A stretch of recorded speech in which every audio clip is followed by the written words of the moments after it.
Assalamualaikum to Madam Fahana. We are from Group 5. We would like to present the topic 2, which is the central bank and monetary policy. My name is Nurul Hidayah and my group name is Muhammad Hisham, Muhammad Zulfadli and Nur Farahi. So the introduction. The nation's central bank uses monetary policy to promote sustainable economic growth by controlling the quantity of money available to the nation banks, consumer and business. So the central bank has an important role to play in taking any action to manage the country's financial supply. COVID-19 is a contagious disease caused by severe acute respiratory syndrome coronavirus. The first known case of the disease was found in Wuhan, China in December 2019. Since then, the disease has spread worldwide, causing a pandemic. Malaysia detected its first case of COVID-19 was on 25 January 2020. So all the public and private services have been drastically impacted by government moving restrictions. As a result, the Prime Minister of Malaysia has announced the First Movement Control Order (MCO) start on 18 March 2020. And all the services are not allowed. So the COVID-19 pandemic and the resulting lockdown caused 100,000 Malaysians have lost their jobs since start of MCO. Assalamualaikum. My name is Nur Farahi binti Izzuan Hadiwang. So I'm gonna start answer straight away. Answer the question number 1. So when there are restriction and employment tends to rise quickly and stay high for a long time. During restriction, business start to cut off their workers because risk and revenue stay at same or fall, and might be debt pile up. As the recession getting worse, more and more people out there out of work, wide range of industry. At the same time, the average range of unemployment for workers also goes up. We will talk about the connection between the situation and high rates of employment, as well as to avoid getting into a debt. People who are out for work and the value of the Malaysian ringgit are two ways to see COVID-19 affecting the Malaysian economy. In 2020, Malaysia unemployment rate around 4.55%, which means that there are 200,000 people who are out of work. People in Malaysia has lost a lot of money because of coronavirus pandemic, especially the poorest family. People in Malaysia now living in absolute poverty because of Malaysia is going to change in national poverty standard in July 2020. If you are poor, 40% people are you. The governments want to help them improve their life.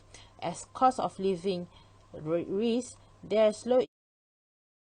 Gross domestic product (GDP) is the sum of the monetary or market value of all finished products and services produced within a country's border over a particular period of time. It serves as a comprehensive scorecard for the economic health of a particular country as a broad measure of gross domestic product. GDP is usually calculated on an annual basis, but it can also be calculated on a quarterly basis. For example, in the United States, the government publishes annual GDP estimate for each accounting quarter and calendar year. Each record in this report is an actual value. In other words, the data is tuned for changes in prices, so it is tuned for inflation.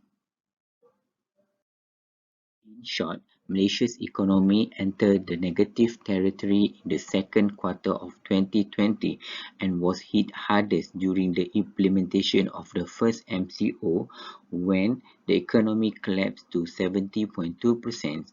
Malaysia's GDP growth in 2020 was 5.6% compared to 4.4% in 2019. In the first quarter of 2021, when the second MCO was introduced, Malaysian GDP shrank by 0.5%, significantly lower in 2020. Central Bank of Malaysian Governor Datuk Nur Samsiah Mohamad Yunus said Malaysia is forecasting growth of 6% to 7.5% in 2021 and may change with the implementation of the third blockade. CGSCIMB predicted Malaysian full-year GDP to be only 4.4% below its initial expectation, as the complete blockade lasted much longer than intended. With the deployment of a vaccine immunity program that is expected to vaccinate 80% of the total population by February 2022 to achieve herd immunity. This is the key to a complete economic recovery for many economies. I believe and I will continue despite the positive expectation of the government. The achievement of the goal remain highly doubtful given the record of vaccination practice. On June 4, 100 days after the vaccination process, only 7.2% of the population was vaccinated. Achieving herd immunity realistically by February 2022 is ideal and can only be expected to be achieved by mid-2022 based on the average number of vaccinations recorded today. Now that Malaysia has achieved herd immunity, we can expect the economy to recover, market confidence to rise, and consumption and investment to steadily increase. It is still too early to analyze the impact of the third MCO in detail, but Malaysia recorded a 0.5% decline in the first quarter of 2021 despite passing the FMCO. Compared to the second in 2020, it is worth notice that it recorded a 3.4% decline in the four quarters. 2021 GDP performance improved performance as GDP and increased vaccination spending can help maintain a positive attitude, but as COVID-19 variants continue to evolve and cases continue to grow, a blockade may occur later this year. You need to be prepared. Other economic implications will undoubtedly bring further stagnation to companies that are currently struggling to survive.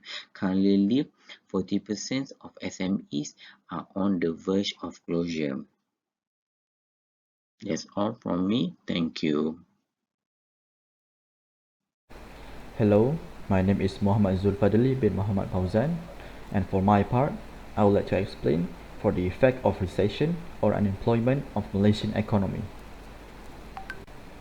First, due to the COVID-19 pandemic, it affects on the KLSE Bursa Malaysia with the demand and supply, such as the crude oil.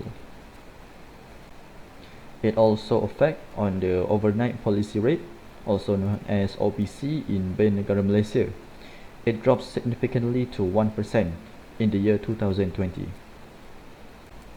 Besides that, it also affects on the best lending rate, also known as BLR, in the financial institutions such as Maybank. Because of the pandemic, the BLR decreased from 3.05% in the year 2019 to 1.75% in the year 2020. It also affects in Islamic financial institution categories such as RHB Islamic Bank, as the BLR rate from the year 2019 is 3.75% and fall to 2.5% in the year 2020.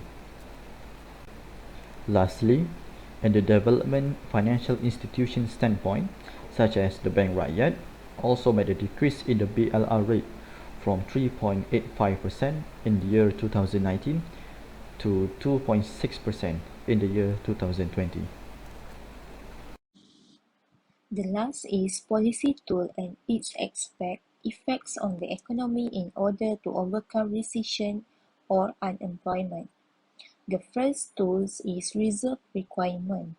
A low reserve requirement allows banks to lend more of their deposit. It is expansionary because it credits. Reserve requirements refer to how much money banks must have on hand overnight. The second tool is open market operations. Open market operations are when central banks buy or sell securities. These are bought from or sold to the country private banks. When the central bank buys securities, it adds cash to the bank reserve that give them more money to lend. The third tool is discount rate. Discount rate are interest rates that central banks charge their member banks to borrow from their discount window. Since they are higher than the Fed fund rates, banks only use them if they cannot borrow from other banks. The last tool is interest rate on excess reserve. The Federal Reserve, the Bank of England, and the Europe Central Bank pay interest on any excess reserve held by banks. If the Fed wants banks to lend more, it lowers the rate paid on excess reserve. So the first one is measure real GDP growth from 1990 to 2020. National GDP growth will contract by 5.6% in 2020 as a result of this unprecedented pandemic. The whole world is stunned by this unprecedented pandemic, which has also disrupted the world economy, and many economic activities will halt as a result of movement control order issued by the government. Malaysia GDP declined at its lowest rate from previous year in 2020. The second is unemployment rate in Malaysia. The unemployment are individuals who do not have a job but are interested in finding one and looking for employment. Malaysia currently has a very high number of unemployed people compared to the previous year. On April 2020, recorded the highest unemployment rate of 5% with a total of 778.8 thousand unemployed people. So the third one is KLSE Bursa Malaysia. KLSE Bursa Malaysia also affected by the pandemic. It recorded relatively low points in comparison to the previous year, but the stock market price started declining in early March 2020. In spite of this, the figures show in Bursa Malaysia is a positive trend following the government withdrawal and subsequent economic sanctions. The last is base lending rate and rate overnight rate (OPR). A base lending rate is a minimum interest rate taken by banks based on a formula set by the central bank. Seeing the growing number of COVID-19 cases, the government has taken many steps to help the people by providing assistance to households and business.